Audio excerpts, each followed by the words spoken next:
Bonjour à toutes, bonjour à tous dans ce nouvel épisode de podcast. Et aujourd'hui, en fait, je vais vous raconter une histoire, une anecdote qui m'est arrivée là, durant le week-end de Pascal. Un truc tout banal, suite à une photo que j'ai postée, un message que j'ai reçu et comment j'ai réagi, comment cette personne a réagi et qui m'a beaucoup fait réfléchir. Alors rien de spectaculaire, mais en fait, il y a vraiment ça touche à des conditionnements qu'on a, tous ces conditionnements qu'on a à déconstruire sur ce genre de choses. Voilà, donc je vais vous expliquer. Et donc du coup, c'est pour ça que je l'ai intitulé « Et si c'était moi le problème ?» Voilà, parce que parfois, tous ces réflexes qui sont ancrés en nous, des doutes, on peut se dire, si c'était ma faute finalement, alors qu'en fait non, c'est pas notre faute. Donc je vais décortiquer tout ça, je vais vous raconter l'histoire. Si vous m'avez suivi sur les réseaux sociaux, vous savez peut-être déjà à quoi je fais allusion, parce que j'en ai parlé un petit peu en story. Voilà, donc je vais vous raconter l'histoire. Si vous ne savez pas de quoi je parle, donc je vais décrire tout ce qui s'est passé. Et je vais vous expliquer mon cheminement de pensée, les réflexions que j'ai eues par rapport à tout ça.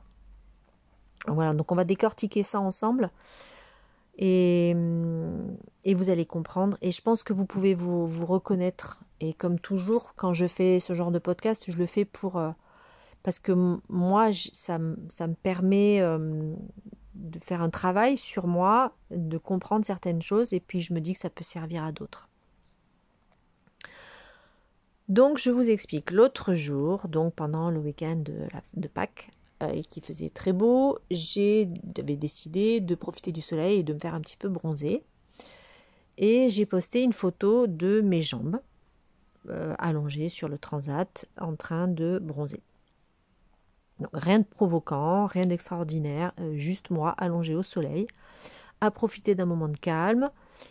Et ma foi, j'ai partagé ce moment comme on partage un sourire, un coin de ciel bleu, peu importe. Donc j'ai partagé cette photo en story et un homme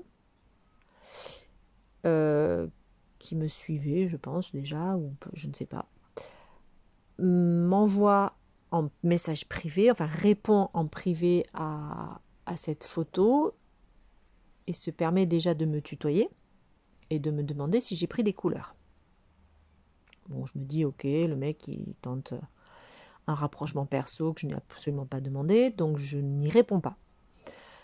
Et puis un petit peu de temps après, il m'envoie une photo. Donc il se permet de m'envoyer une photo que je n'ai absolument donc pas demandée. Et il m'envoie donc une photo de ses jambes nues avec cette phrase de mémoire, c'était écrit « Je n'ai pas besoin de bronzer, moi non, qu'en penses-tu » Et j'ai été en fait submergée par plusieurs réactions quasi simultanément. Une réaction, je me suis dit, bon, il insiste et il est un peu lourdingue. Carrément, il m'envoie des photos de ses jambes. Bon. Et puis en même temps, je suis remise en question. En même temps, je me disais, mais il dépasse un peu les limites. Mais c'était très ténu quand même. Je crois qu'en fait, la plus grosse réaction que j'ai eue, plus importante que il a dépassé les limites, ma première réaction, en fait, ça a été de me dire, mais est-ce que j'ai mal fait? Est-ce que j'ai été trop suggestive? Est-ce que j'ai envoyé un mauvais message malgré moi? Peut-être que j'aurais pas dû poster cette photo. Ah merde, mais des fois j'ai posté un reel où on voit un petit peu mon décolleté. Je vais plus poster ce genre de photos. Comme ça, on ne viendra plus m'emmerder. Voilà. Donc tout ça est arrivé, je vous en parle, quand je le dis lentement, mais c'est arrivé très très vite dans mon esprit. Et quasi simultanément, et même plus fort que il dépasse les limites. J'ai pris conscience de cette pensée-là. Et j'ai eu comme un mouvement de recul, un petit moment comme ça, où je me suis dit, mais Je me suis dit, mais pourquoi est-ce que mon premier réflexe, c'est de me remettre en question moi? Parce que finalement, j'ai posté juste une photo de mes jambes. Et donc, il y avait rien de sexuel, il n'y avait rien de suggestif. C'était pas une invitation, c'était pas un appel, c'était juste une image de moi bien tranquille, cool, week-end, je me repose, je prends le soleil. Et pourtant, eh ben, en fait, je me suis rendu compte que à quel point j'ai hérité du poids de tout ce qu'on m'a appris à craindre. De tout ce qu'on m'a appris à craindre et à anticiper. Par exemple, de ne pas être trop visible, de faire attention à ce qu'on montre. Et cette idée que, ouais, mais si tu provoques, tu t'étonnes pas. Alors que, vraiment, objectivement parlant, il n'y a aucune provocation de ma part, c'est juste mes jambes en train de bronzer. Point barre. Rien de plus. Ce conditionnement-là, parce que c'est un conditionnement, il est vraiment tenace. Il nous apprend, ce conditionnement, à nous méfier de notre propre liberté, à surveiller notre corps, à surveiller nos gestes, nos vêtements, nos stories, comme si on était responsable de ce que les autres décident d'y projeter. Mais en fait, c'est pas à moi, c'est pas à nous de porter ça. Ce message, il n'était pas méchant, il n'était pas insultant, je pense même qu'il était peut-être drôle, entre guillemets, dans l'esprit de ce type qui m'a envoyé cette photo. Mais c'était en fait déplacé. Parce que en fait, ce type, il a franchi une frontière intime. Il a répondu à mon image par une espèce de mise en miroir sexualisée que je n'avais absolument pas sollicitée, ni recherchée d'ailleurs. Alors je lui ai répondu, j'ai été claire, polie, posée, j'ai dit que je ne voulais pas mélanger personnel, professionnel, que je ne lui avais pas demandé une comparaison des jambes. Voilà. Et il a insisté, gentiment, mais il a insisté. Parce que vous savez, dans l'esprit de certains, un refus, c'est pas vraiment un non, c'est plutôt une négociation. Et donc, il a essayé voilà, on peut essayer de détourner l'obstacle, de transformer. C'était une occasion de transformer le truc, enfin voilà. Donc, du coup, il a rebondi sur le mot pro. Il m'a dit, ah ben dans ce cas-là, si vous voulez, non, je comprends très bien. Donc, mais non, mais je comprends très bien, mais si vous voulez, si vous voulez pas qu'on discute là sur cet espace pro, donnez-moi votre mail perso. Bon, mais en fait, mec, le problème, c'est pas le lieu, le support sur lequel on parle. Le problème, c'est toi, c'est ton message, quoi. Je t'ai rien demandé, en fait. Tu me balances les photos de tes jambes, je cherche pas un mec, je cherche pas... tu vois, c'est pas ça le problème. Le problème, c'est pas qu'on discute sur ma page, sur un truc pro. Le problème, c'est ton message. C'est que tu as franchi une limite. Je t'ai rien demandé.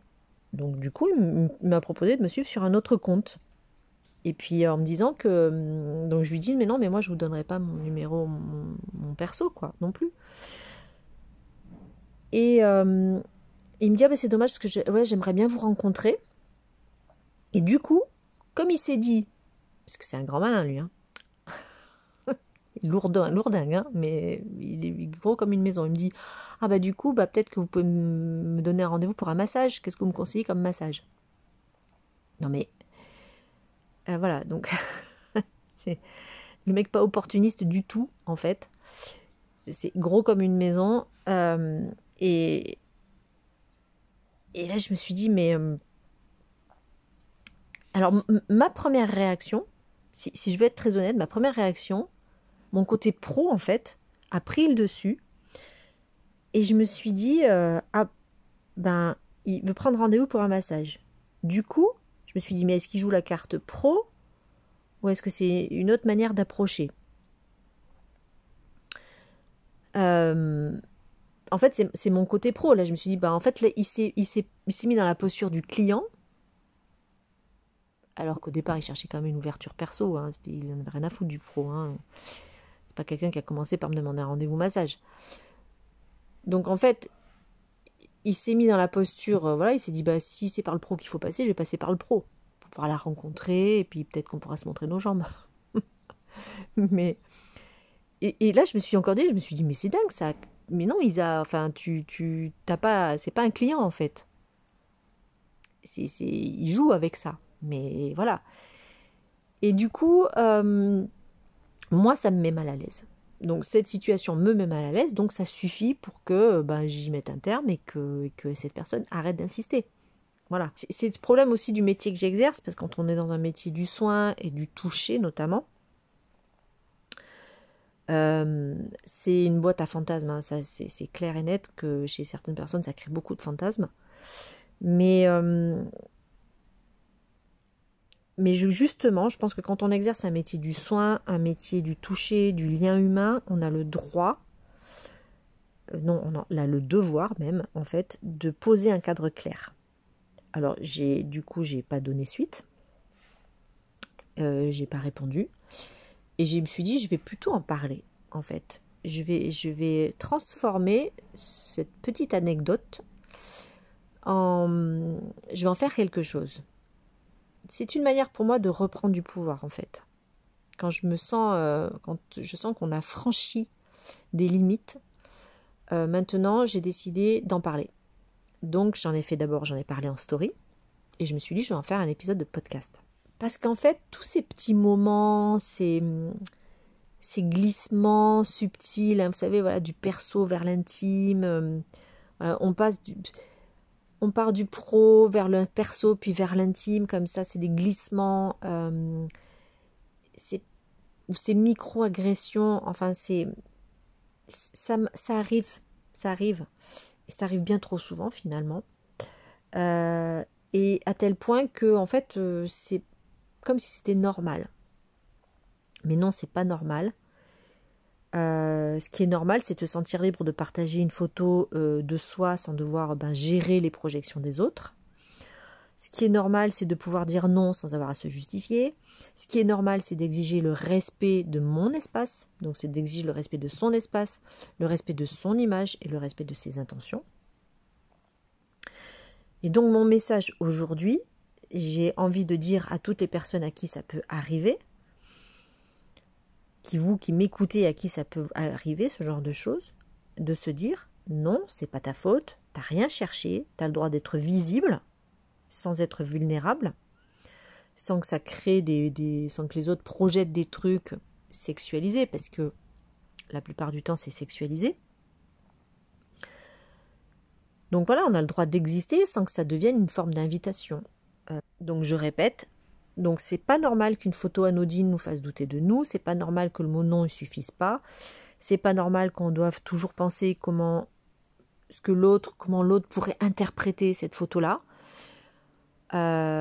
Chacun va y projeter des trucs, mais s'il vous plaît, gardez-les. Voilà, vos projections, et surtout si elles sont sexualisées, gardez-les vous.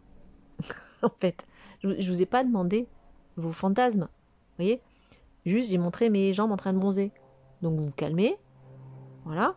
Vous projetez ce que vous voulez dans votre tête, je peux rien y faire là, mais venez pas me les balancer, quoi.